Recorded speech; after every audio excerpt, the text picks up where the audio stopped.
Yeah, I have to drop in a second, so let me just ask this quick question. I first of all was very confused when I got in here. I didn't know that you were running for Congress. That I heard AI and felt a little bit like thought I was drinking milk and beer. So I was going to ask, well, not ask, but talk about the whole other thing on AI, which is what the topic was. Let me actually ask a question. If you're running for Congress, that is a little bit more appropriate than. I'm curious where you stand. First of all, I like that you said you're running for as independent. Been a centrist independent my whole life. Where do you stand on the whole Trump 9 January 6th thing? Do you think that was insurrection? Do you think Trump is the greatest thing since sliced bread, or do you think he's the criminal that I think he is? I'm worried about putting more people in Congress that are on that side of the fence, so I'd love to understand. Yeah. Not a Republican or Democrat thing. I'm just, Sure. Anyway. So it's somewhere in the middle. I don't think he's the greatest thing since sliced bread. There are some things that he represents that are great, like outsider. He's somebody who wants to change politics and shake it up and make it less of a club. I think those are great things. He's obviously not, that responsible. He's not all there. There's a lot of things about Trump that are scary, that are double-edged swords. So he's not the perfect president at all, or the greatest thing since sliced bread. But I don't think he's a criminal or a devil or something really terrible either. I think that he is a bit of an egomaniac. He loves himself more than he loves the country. I think he became president to see his name in lights, to be important. I don't think he did it for the people. I think that there are other people that actually would be making that sacrifice. But, at the end of the day, I do like him, and I prefer him to Hillary Clinton. I do prefer him to Joe Biden. I prefer him to Bernie Sanders. But that's not because he's the greatest guy in the world. It's because, he's mostly better than those choices, and that's not by a whole lot. So ultimately, I think there are more talented Republicans that we could have fielded. I'm glad to see my old friend Vivek Ramaswamy join the race. I think more people like him who do have a lot to lose. Vivek can be worth $10 billion or $20 billion if he just keeps doing his pharma thing. But for whatever reason, he wants to be president. And I think part of it is still ego more than public service. But, people like him really don't, you take whatever the decision making is, including maybe Trump, but we'll put an asterisk there for a second. People like Vivek or Michael Bloomberg even from the other side, they have nothing to gain from getting into politics. Absolutely nothing. The only thing they have to gain is maybe a little bit of ego, which is a small price to pay. They're not going to sell the country out. They're not going to try to use the country to graft and grift and make money. And I think that that's largely something I believe in, that more people, more diverse people should join government. So January 6th, I don't think was an insurrection. I don't know all the facts. I don't think anybody does. But from what it looked like, from the videos and things like that, it seemed pretty orderly for an insurrection or a revolution. It was fairly mundane. It did not seem violent or excessively crazy. I have seen some riots that were pretty bad. The BLM riots were pretty bad. This seemed like a pretty mundane insurrection for an insurrection. I mean, our country fought for independence in a brutal and bloody war. We had a civil war that almost overthrew our government and tore our country in two. This January 6th was, it wasn't a proud day by any means, but, it was not, what they, I think, are making it out to be. A lot of people used it to sensationalize it. If you look at the videos, they're kind of meh. And again, I think I'm more on the side of the people who want to fight government and protest. So I'm not on the side of people who want to be violent, but I also, think that there's, some room for protest, and there's some room for people who are really mad at government and think that we're going in the wrong direction, because I think that's true. I sympathize with people that are really upset with government. I don't condone, trespassing or,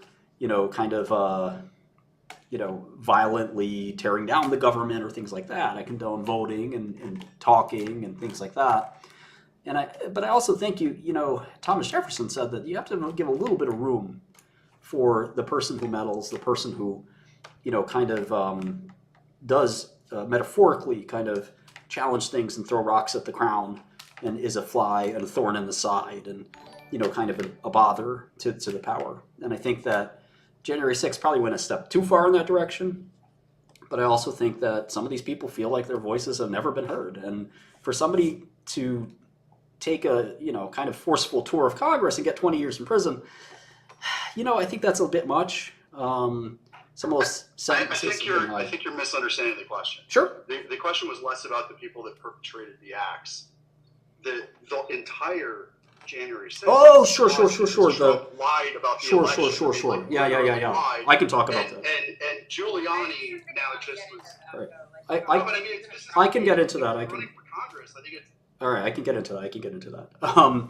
I do think that the idea that you could overturn an election or try to is a bit of a disgrace. I mean, I think that that's not something that should have been done, and it's something that Trump eventually backtracked on.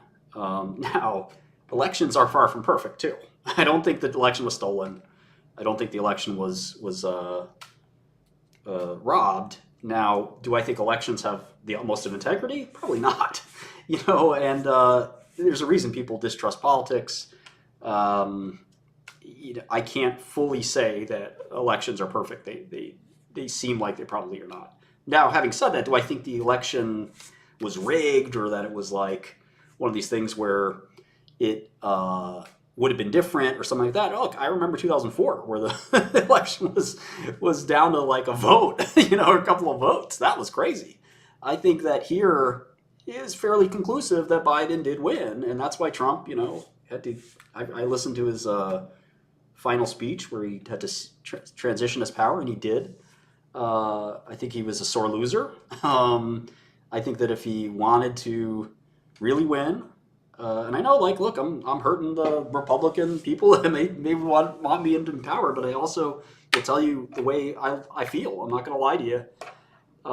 There's a lot of things I like about Trump. I think that was one that was not good.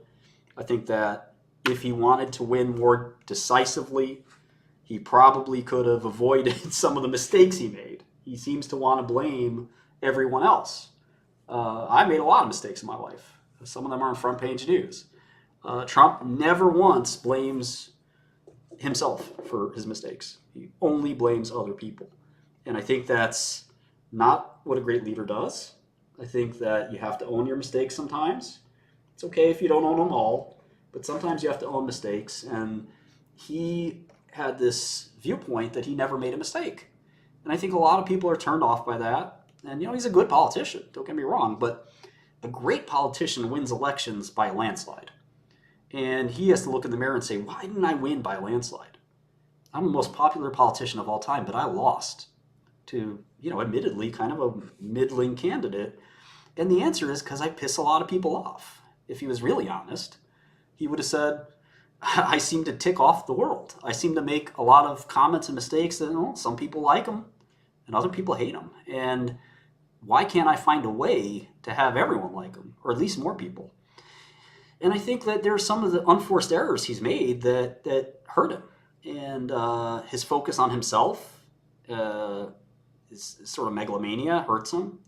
I think he's a very funny guy and people have enjoyed watching him, but they're no matter how big of a Trump fan you are, and I used to be a fairly big one, I'm still a little one.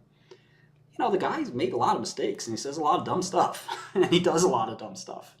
And if you read some of the books of people who have worked with him, there's a lot of dumb stuff he tried to do that. Sorry, I don't know where I cut off.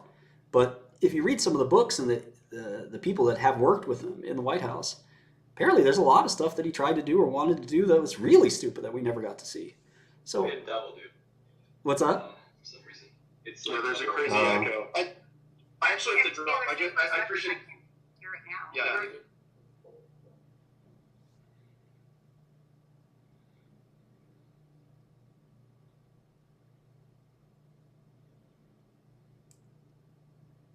Maybe that's better. Yeah, I think that's better. My last point is, if you actually do believe he lied about that, I would hope that you rethink supporting him, because it is I mean, that's kind of the definition of an insurrection that he caused. So I don't blame the people that did it. They were following his lead. So I would just encourage you to think about it. But anyway, I have to go. I appreciate your answer. Well, no, thank you for that. And I just say this, that, look, Mike Pence did not, try to go with it. And Trump still speaks highly of Pence. And I think that Trump, in a lot of ways, is like crazy like a fox. Like, I think he knew that his claims would not go anywhere, but I think he galvanized his support like quite a bit. And it's just a very odd situation. But again, a lot of us are kind of sick of politics as usual anyway. And so again, I think that like Trump is sort of a positive factor net. I mean, I understand all the things that are said. Like, it does make me cringe. Trump seems like the kind of guy who would like try to appoint himself president for life. There's a lot of like things like that make me a little worried. Having said that, the Hillary Clintons of the world make me more worried. The thing about Trump is what you see is what you get. Like, the guy's not that complicated. It's very, very simple. Like, he wears his heart and his mind on his sleeve, good, bad, and neutral. Like, there's no mystery with Trump. Like, exactly what he's thinking, exactly what he's doing. There's no subterfuge. And in a lot of ways, he's a simple guy like that isn't that dangerous. And like, you'd ask crazy things like to the generals or defense people that worked for him, like, hey, can I do this or do that? And they were like the adults in the room in a lot of ways. He was a bit of a buffoon, but he's more of a buffoon than a dictator. And I think that, look, I've said a million times, we could have a better candidate on the Republican side. I like Vivek a lot. There's other folks I liked. But Trump is who we had, and I prefer Trump to Hillary. I prefer Trump to Biden. I think that a centrist, neutral kind of Democrat like Biden isn't that bad. But he seems to have a lot of people around him that are very, very left. They want to spend money. They want to regulate, and I hate that. I want us to regulate less, to let our technology and biomedical industry flourish, and to get out of their way and let America really succeed. Again, micromanagement is something that is my whole theme. Is like, I think I can do this job part-time. Like the Congress intended, the original founding fathers. I think everyone should do this job part-time. I think the amount of attention and focus paid to DC is too much. I think government has to slim down, get out of the way, let states handle things, and use government for what it was intended for, which is, in the case of war, in the case of setting tax policy, which even some people would argue that's the state's job. Everything should largely be the state's job. This isn't a new thing. This is a trend that's been happening for a while, where our Supreme Court has ruled over and over again that a lot of powers the federal government thinks it has, it does not have. And it's been taking those powers away step by step. Roe v. Wade was a really big one, very controversial, but the SCOTUS basically said, with Roe v. Wade, this is a state thing. Get this out of federal government. With SEC v. Liu, the Supreme Court said, SEC doesn't have that right. They can't do that. Strip them of disgorgement, which is one of their biggest rights, biggest penalties they could levy. They took that away. Against the AMG versus FTC, they took away the FTC's right to equitable monetary relief, something they had cherished for 50 years. They said, no, you don't have that right either.